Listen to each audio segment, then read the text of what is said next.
If you've given third-party apps access to your Google or Gmail account, you can remove them anytime on any device. Let's go through the steps. First, open a web browser. This works on iPhone, Android, or a computer as we're just using a browser. Go to google.com.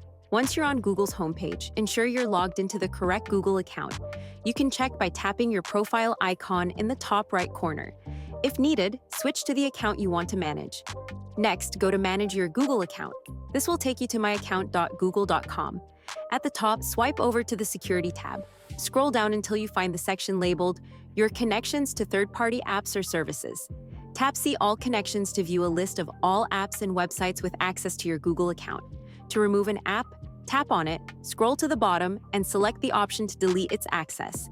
For example, if you want to remove Streamlabs, tap Continue, and it will be disconnected from your account. If you have multiple Google accounts, you can switch between them using the profile icon in the top right corner and repeat the process for each account. That's it. You're all set. I hope this helps. If it did, consider subscribing my channel. It really supports me. Thanks for watching.